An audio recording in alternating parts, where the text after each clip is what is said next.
আমাদের গার্মেন্টস এলাকায় গার্মেন্টস শ্রমিকদের অবস্থাগুলো কি? আমরা দু একটি ঘটনা মাঝে মাঝে পত্রিকায় পাই। যখন শ্রমিকরা রাস্তা আটকে দেয় তখন সেটা একটা সংবাদ হয়, যখন শ্রমিকদের বুকে গুলি চালানো হয় তখন সেটা একটা সংবাদ হয়, যখন শ্রমিকরা মারা যায় তখন সেটা একটা সংবাদ হয়। এই ছোট ছোট সংবাদগুলোই আমরা দেখি। এর বাইরে আছে গার্মেন্টস এলাকায় আরো অনেক ঘটনা যেগুলো আমাদের সামনেই আসে না কিংবা আসতে দেওয়া হয় না।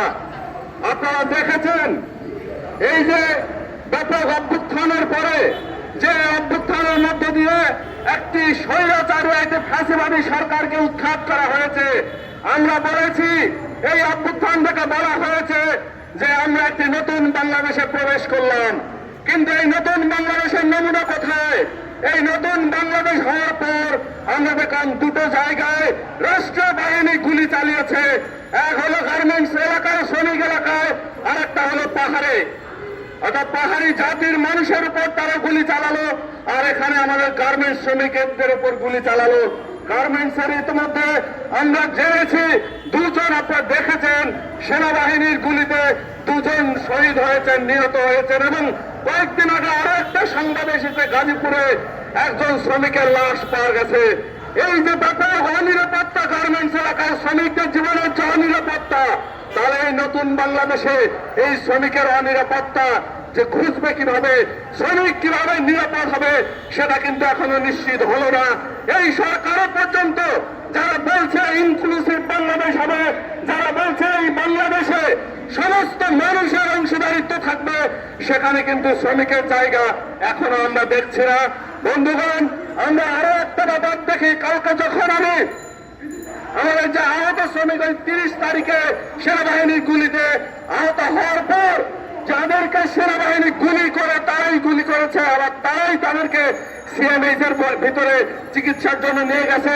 ভালো কথা, আপনার চিকিৎসার জন্য নিয়ে গেছেন, কিন্তু আপনারা সরকারের বাহিনী হয়ে, রাষ্ট্রের প্রতিনিধি হয়ে এই শ্রমিকের চিকিৎসা কিভাবে চলছে, চিকিৎসার পরে তাদের পুনর্বাসনের কি হবে, তাদের ক্ষতিপূরণের কি হবে, সেটা কিন্তু তারা বলছে না। আমি কালকে ব্যাপক হতাশ হয়েছি।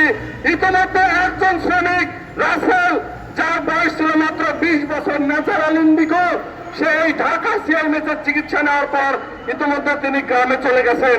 তাকে যখন আমি জিজ্ঞেস করেছি আপনি কেন গেলেন, সে বলল ভাই সবাই বলল মামলা হয়েছে, আমাদেরকে এই ধরে ফেলবে, আমরা কারখানায় যেতে পারবো না, তাই চিকিৎসা নিয়ে তারা চলে গেছে। তার বোন এই কারখানায় চাকরি করে, তার বোন যখন বলতে গেছে কারখানার ভিতরে, তখন তারা ম্যানেজমেন্ট শুধু জিজ্ঞাসা করেছে সে এখন কই বাড়ি গেছে, ওই তো তারা এটা নিয়ে আর কোন রকমের কোন উদ্যোগ নেয়নি এই শ্রমিকের খোঁজ খবর নেওয়ার।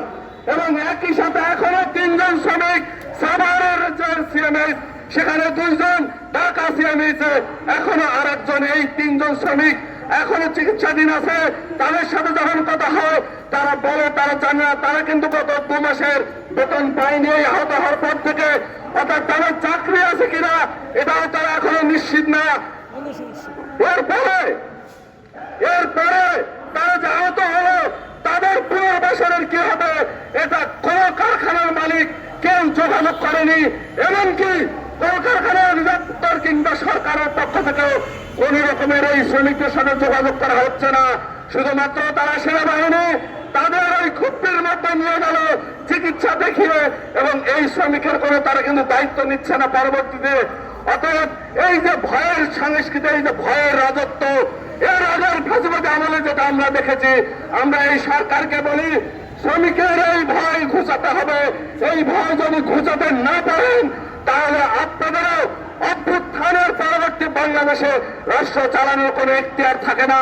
এই শ্রমিকদের, এবং আমরা দেখি এই যে বিভিন্ন কারখানাগুলোতে তারা বাধ্য হয়ে, আমরা দেখলাম সরকার ক্ষমতা আসার পরে লাগাতার মিটিং করলো, একটার পর একটা মিটিং, একটা পর্যায়ে আমরা দেখলাম একটা বললো 18 দফা চুক্তিনামা সমঝোতা চুক্তি হাজির করলো। সেই চুক্তিনামা আমরা দেখলাম সমস্ত বকেয়া দেওয়া হবে অক্টোবর মাসের মধ্যে। সেই চুক্তিনামায় আমরা দেখলাম শ্রমিকদের ছাঁটাই করা হবে না। সেই চুক্তিনামায় আরো এই ধরনের তাদের যে হাজিরা বোনাস সেটা কার্যকর হবে, এবং সেই চুক্তিনামা আরো আছে অক্টোবরের মধ্যে ন্যূনতম জমাদিনী 12,500 সমস্ত কারখানায় কার্যকর হবে। কিন্তু এই চুক্তি করেই আমাদের সরকার খালাস, তারপর আর ওনারা কোনো খোঁজ দেন না।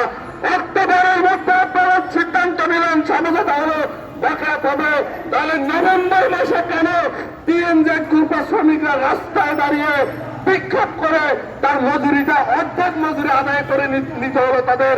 কেন টঙ্গিতে এই যে গত পরশু দিন শ্রমিকরা রাস্তায় নেমেছিল, কেন অ্যাপেক্স কারখানায় শ্রমিকরা তাদের যে হাজিরা বোনাস কার্যকর হয়নি সেটার জন্য তাদের আন্দোলন করতে হলো?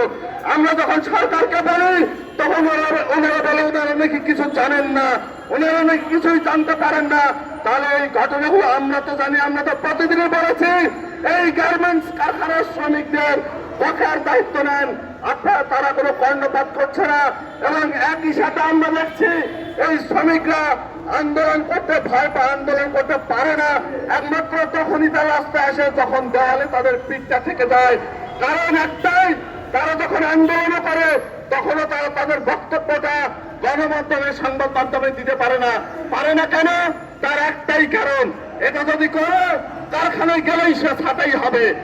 এই শ্রমিকের আমরা সরকারকে বলি ইতিপূর্বে শ্রমিকদের মধ্যে যে ভয়ের রাজত্ব, ভয়ের যে সংস্কৃতি তৈরি করেছিল সেই ভয় দূর করেন। দেখেন কিভাবে শ্রমিকরা কারখানা চালায়। এই শ্রমিককে নিশ্চয়তা দেন যে সে আন্দোলন করলে কারখানায় যদি সে দায়িত্ব নেয় তাহলে সে ছাঁটাই হবে না। তাহলে দেখবেন 48 ঘন্টা সময় লাগবে না, যেসব মালিক আছে এই ফাঁসিবাদের দোষর ছিল তাদেরকে উৎখাত করে তাদেরকে বাধ্য করে এই শ্রমিকরা কিন্তু কারখানা শান্তিপূর্ণভাবে চালাবে। সরকার এতটুকু নিশ্চয়তা দেন, এবং এটা যদি না পারেন এবং এটা যদি না করেন তাহলে শ্রমিকরা অবশ্যই রাস্তায় দাঁড়িয়ে ইতিপূর্বে যেভাবে রাস্তায় দাঁড়িয়ে সংগ্রাম করে আমরা শ্রমিকের দাবিটা আদায় করে নিয়েছি, আদায় করতে সমর্থ হয়েছে, আমরা আজ এখনো আমরা সেই আন্দোলনটাই জারি রাখবো। সেই বৃহত্তর আন্দোলনে আমরা সকলে আরো ঐক্যবদ্ধভাবে এগিয়ে যাবো, সেই আশাবাদ ব্যক্ত করে আমার কথা শেষ করছি। জয় হোক মেহনত মানুষের।